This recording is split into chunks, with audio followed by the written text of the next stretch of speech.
let's take a deep dive into Scripture with Father John Worgel and Danny Gallagher.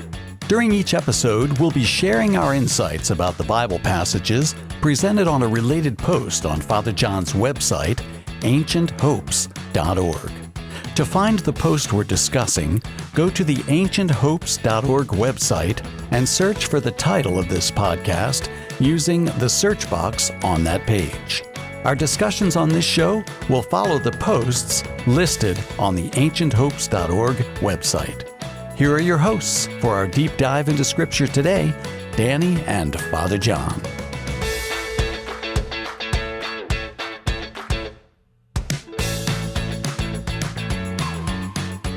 Hello, everybody, and welcome back to another Deep Dive into Scripture podcast and radio show. I'm Danny Gallagher, and I'm in the studio with, as always, Father John Worgel. Welcome back.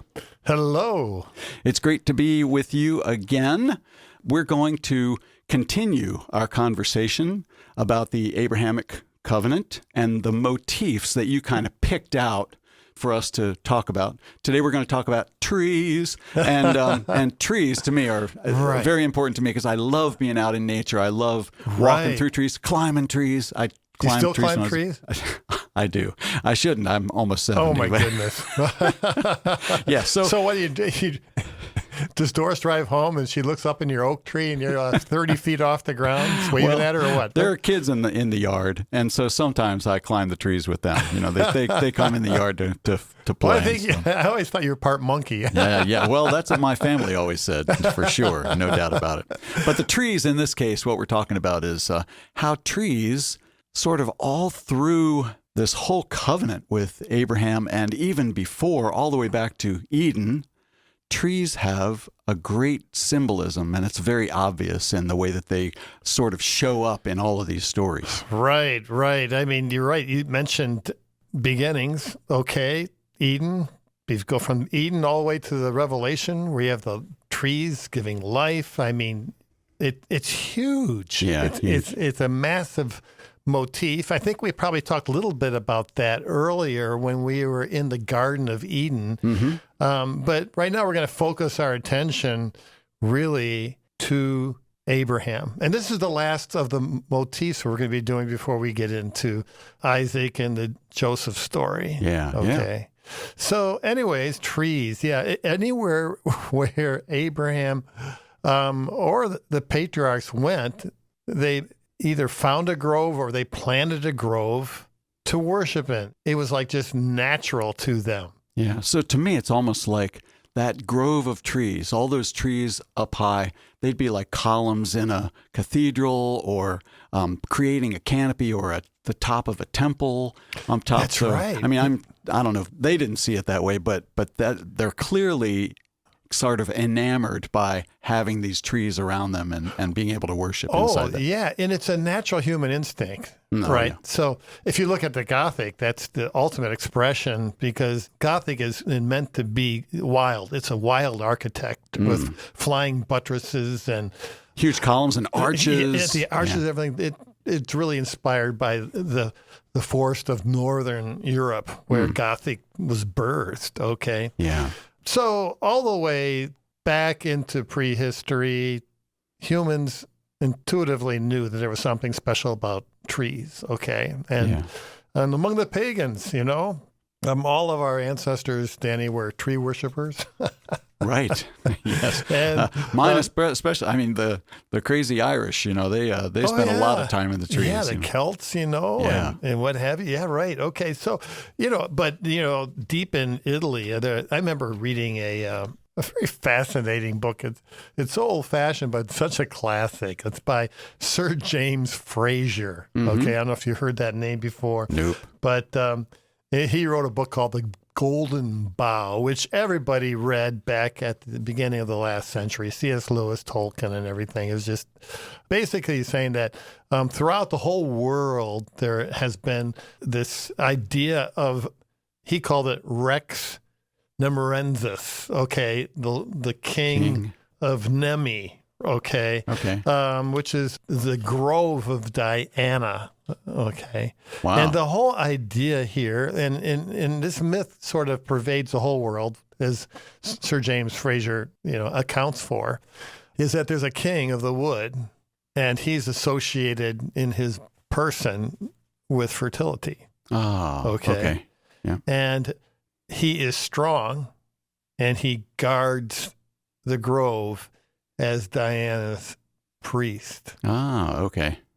Yeah. Now, if he grows old and weak, then nature will grow old and weak. And so another comes in, breaks the golden bough or takes the bough, which means that he is locked into mortal combat with the king of the wood. Wow. And will kill him. Uh-huh. Okay. And so that's behind the human sacrifice, really. Wow. Back in the day, really early, the king is the one who is sacrificed as both king and priest because they were not allowed to grow old and feeble because nature is tied to the king. Right. And so there always has to be a strong king, right? Yeah, yeah. I think after a while, the kings got tired of this whole thing. Changed the story. And decided to sacrifice other poor souls themselves. But, human sacrifice, the whole idea of the pagan groves, Dionysian stuff that you read in ancient lore, that's what it is, right? Yeah, yeah. So there's a dark side to it. And we see this in Scripture, actually, because once the tabernacle was instituted by Moses, worshiping out in the groves or the high places, as you read throughout the history of Israel, was always associated with paganism. You're listening to the Deep Dive into Scripture radio show and podcast with your hosts, Danny Gallagher and Father John Morgul. The text that we're discussing can be found on the ancienthopes.org website. Then use the search box to find the post with the same title as this podcast. Let's get back to our show with Danny and Father John. Once the tabernacle was instituted by Moses, worshiping out in the groves or the high places, as you read throughout the history of Israel, was always associated with paganism. Sure, yeah. And there was always this pagan lure, this pagan instinct to go to these trees and worship, right? And so it changed, and now the only place for worship is in the temple? It was in the temple or the tabernacle. There was floral designs in them, though, as well. As we will get to this when we get to the structure and the building of the tabernacle. It's so fascinating, Dan. It really, really is. But there, I think in Psalm 64, somewhere like that, it talks about, but I am like a tree that's growing in the temple. Okay, so he must have had a sacred grove in the temple itself, because even though they were discouraged from going out into the groves out in the field, still there's this feeling that God dwells among these trees, and the trees are old. Yeah, connection there. Yeah, big connection. Right. So I remember in Scripture reading, and fascinating. I don't know why it caught me like this, but it did. Abraham went to Beersheba, and there he planted a grove and called upon the name of the living God. For some reason, I've always remembered that, Danny, and it's always kind of special verse to me. And I'm not sure quite why, but other than the fact that I'm just a human like all other humans and have this attachment to trees. Yeah. Right? Sure. Yeah. So what do? We plant trees. We love trees. Of course, there are a lot of people who decide, well, I'm not going to go to church because the world and nature's my sanctuary. You hear that all the time. Sure, yeah. Yeah, right. Well, it's true in one sense, but the church, what they don't understand is that church is built, if the architecture is correct, and is a mini world, okay? But it's different because there we enter into covenant with God, with one another, at Mass, of Jesus, who sacrificed himself on a tree. It becomes the tree of life. Right, yeah. Okay. Yeah, what a great connection. Yeah, really, it's, this tree motif is fundamental to salvation. So those who are out there are tree worshipers and won't come into church, they're really keeping God at a distance, and that's where they prefer it. I can experience the beauty of the earth, blah, blah, blah, right? But really refusing the intimacy of a covenantal relationship with God. Yeah, sure. Yeah, so this tree thing is so fascinating. As we said, the trees were nature's first cathedrals. And, in the Romantic age, I'll revisit that whole idea, Danny, of how people reject the churches. But in the Romantic age, in the 19th century, you had these people who want to become one with nature. They're basically pantheists or animists. Everything around is alive and what have you. But since the Enlightenment, we really can't, the Western man really can't get back into that mindset of going out in the woods where fairies roam and, sure, and right. gnomes and all that stuff. But there is this draw, okay? Mm-hmm.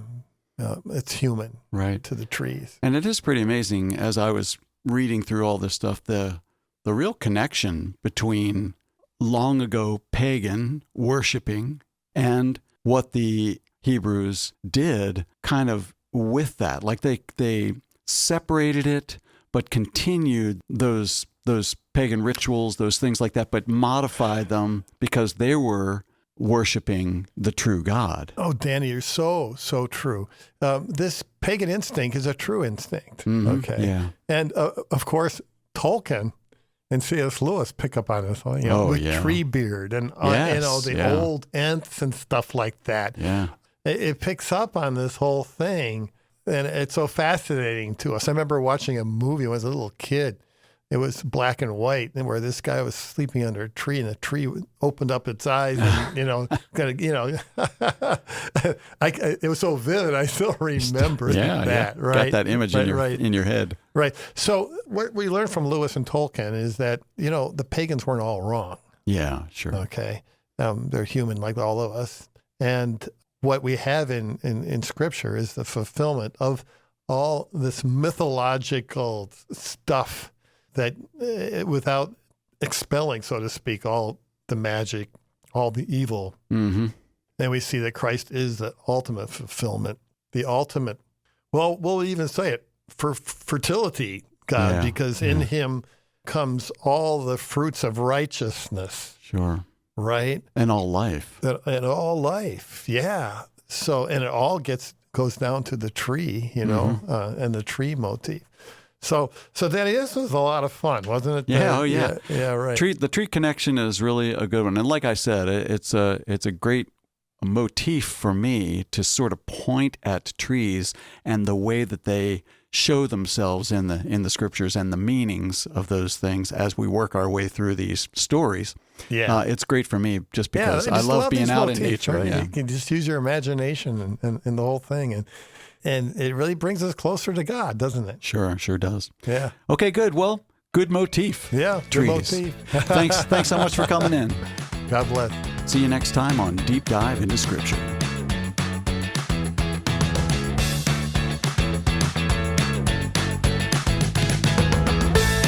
Thanks for listening. Please go to ancienthopes.org and the Books of the Bible links on that page for related posts from Father John. You can find more episodes of this show on the WSJF podcast server or on the Apple and Spotify podcast services. See you next time when we take another deep dive into Scripture. Don't forget this week to open that Bible and dive right in.